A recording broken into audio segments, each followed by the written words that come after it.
చౌటుప్పల్ మండలంలోని గుడిమల్కాపురం బాలాజీ ఫంక్షన్ హాల్లో మాజీ మంత్రి కె జగదీశ్వర్ రెడ్డి మాట్లాడుతూ యాదాద్రి భువనగిరి ఎంపీ బీఆర్ఎస్ అభ్యర్థి క్యామ మల్లేష్ విజయాన్ని ఎవరూ ఆపలేరని అన్నారు. రాష్ట్రంలో ముఖ్యమంత్రి రేవంత్ రెడ్డి 3 నెలల పరిపాలనలో ప్రజలు విరక్తి చెందారని, రాష్ట్రంలో ఇప్పుడు వచ్చే ఎన్నికల్లో బీఆర్ఎస్ ఎంపీ అభ్యర్థులు అధిక సంఖ్యలో విజయం సాధిస్తారని వ్యక్తం చేశారు. ఈ సమావేశంలో మాజీ ఎమ్మెల్యే కూసుకుంట్ల ప్రభాకర్ రెడ్డి, రవీంద్ర నాయక్, మునుగుల నారాయణరావు, ఎలిమినేటి సందీప్ రెడ్డి, కత్తుల లక్ష్మయ్య, జక్కటి జంగారెడ్డి, రాసాల వెంకటేశం సాగర్, నీళ్ల లింగస్వామి గౌడ్ తదితరులు పాల్గొన్నారు. టీవీ 999 జర్నలిస్ట్ కొత్త బాలరాజు గౌడ్.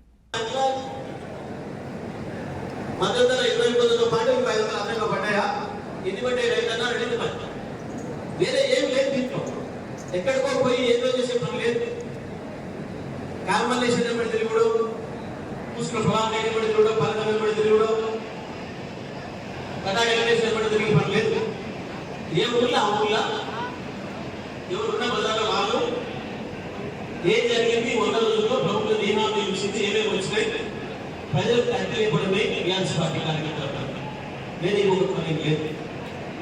ఈ పని నిర్వహిస్తే ప్రజలకు అర్థమవుతుంది ఇప్పుడు ఏం చేయాలి.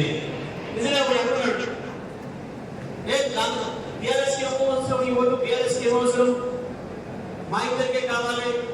ఇద్దరు ఒక్కటే మాట్లాడుతున్నారు, ఇద్దరు ఒకటే గొంతు.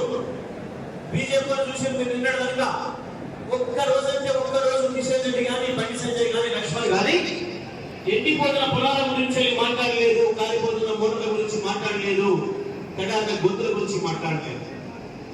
కేవలం బీఆర్ఎస్ మీదనే మాట్లాడేది.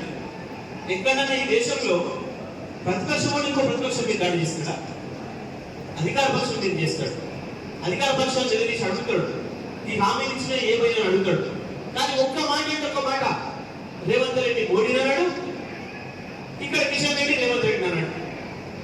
ఇద్దరు కలిసి మాట్లాడతారు.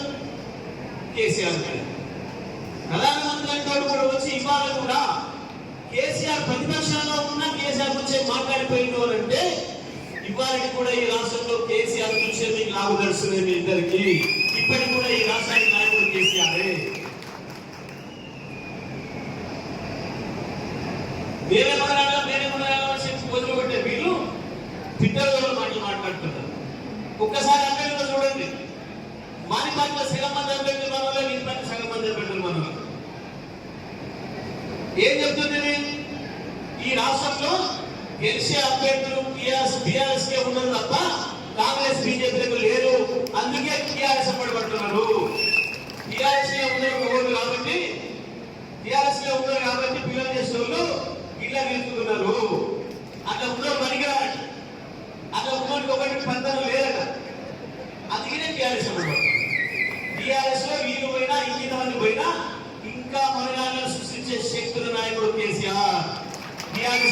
బీఆర్ఎస్ పార్టీ అనేది నాయకులను ఉత్పత్తి చేసే కర్మగా కేసీఆర్ బతుకున్న రోజులు బ్రహ్మాండమైన నాయకులు తయారు చేస్తారు.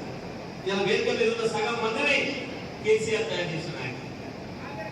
ఇంకా ఇంకా ఇంకా ఎంతమంది తయారు చేయగల శక్తి ఉంది కేసీఆర్. ప్రజల మద్దతు ఉంది కాబట్టి ఆ శక్తి కేసీఆర్. బీఆర్ఎస్ కి ఓటు వేస్తేనే మన వీడి గుర్తు వస్తుంది, మాని గుర్తు వస్తుంది. కేంద్రం నుంచి ₹1 10 ఏళ్లలో 1 పైసా ఇచ్చింది లేదు. ఈ బీజేపీ ఎంపీలు నలుగురు గెలిస్తే ఒక్క రోజు కూడా ఒక్కడు పార్లమెంట్ లో మాట్లాడలేదు తెలంగాణ గురించి. కాంగ్రెస్ ఎంపీలకు దిక్కే లేదు, మనకి సోయే లేదు. ఇవాళ ప్రభుత్వాలకు వచ్చి 10 రోజులు కాకముందే కృష్ణానదిని తీసుకుపోయి అప్పచెప్పారు కేఆర్ఎంపీకి పైన.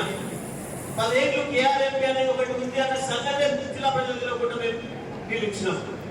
దాన్ని ఎన్నడూ లెక్క పెట్టలే మనం. కానీ వాళ్ళ నాగార్జున సాగర్ ప్రాజెక్టు తీసుకుపోయారు, వాళ్ళకి అప్పచెప్పారు.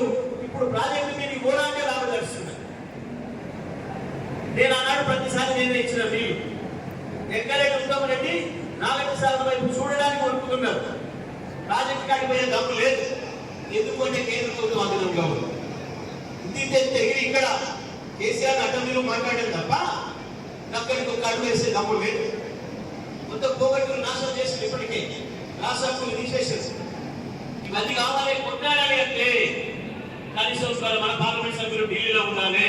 మన పార్లమెంట్ సభ్యులు 16 మంది ఢిల్లీలో ఉంటే వారిని వీరిని ఇద్దరిని ఆటాడిపించి మన కేసీఆర్ సైనికులు పనిచేస్తారు.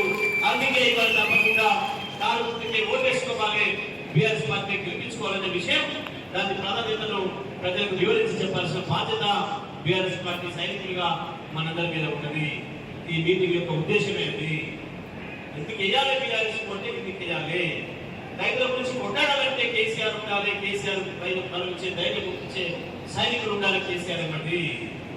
కరెంటు గురించి కొట్టాడాలంటే అడగాలంటే బీఆర్ఎస్ పార్టీ అడగాలంతా బీజేపీకి ఆలోచన లేదు.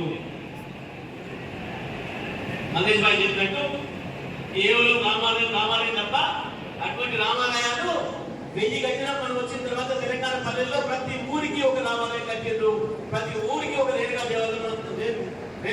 దేవాలయం కట్టిండ్రు, ప్రతి ఊరిలో ఉప్పులమ్మ దేవాలయం కట్టిండ్రు, ప్రతి ఊరిలో కనబైసమ్మ దేవాలయం కట్టిండ్రు, ప్రతి ఊరిలో కాటమాయ దేవాలయం కట్టిండ్రు. తెలంగాణ వచ్చిన తర్వాత 10,000 గుడి కట్టిండ్రు తెలంగాణలో. మీరు ఒక్క గుడి కట్టి సంఖ్యలు కుదుకుంటున్నారు మీరు.